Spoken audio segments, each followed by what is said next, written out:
एक बार अर्जुन नीलगिरी पर तपस्या करने गए।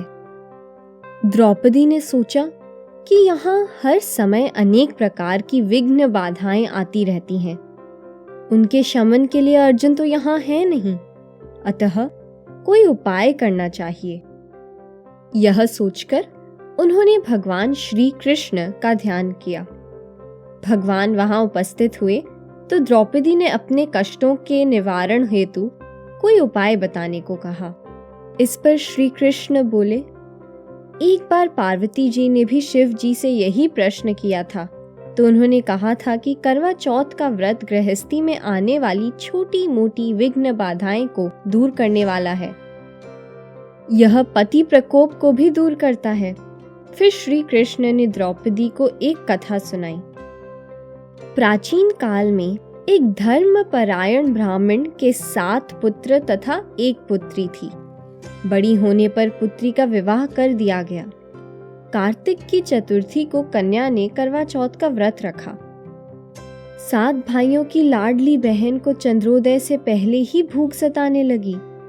उसका फूल सा चेहरा मुरझा गया। भाइयों के लिए बहन की यह वेदना असहनीय थी, अतः वे कुछ उपाय सोचने लगे। उन्होंने बहन से चंद्रोदय से पहले ही भोजन करने को कहा, पर बहन न मानी।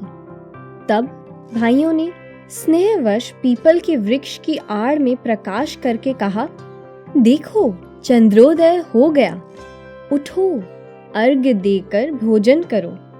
बहन उठी और चंद्रमा को अर्घ्य देकर भोजन कर लिया। भोजन करते ही उसका पति मर गया। वह रोने चिल्लाने लगी। दैव्य योग से इंद्राणी देवदासियों के साथ वहां से जा रही थीं। रोने की आवाज सुन वे वहां गईं और उससे रोने का कारण पूछा। ब्राह्मण कन्या ने सब हाल कह सुनाया। तब इंद्राणी ने कहा, तुमने करवा चौथ के व्रत में चंद्रोदय से पूर्व ही अन्न जल ग्रहण कर लिया, इसी से तुम्हारे पति की मृत्यु हुई है।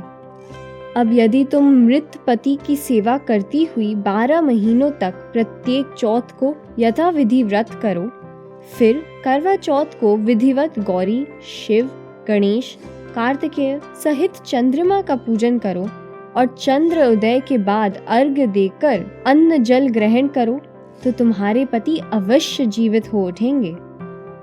ब्राह्मण कन्या ने अगले वर्ष 12 माह की चौथ सहित विधि पूर्वक करवा चौथ का व्रत किया।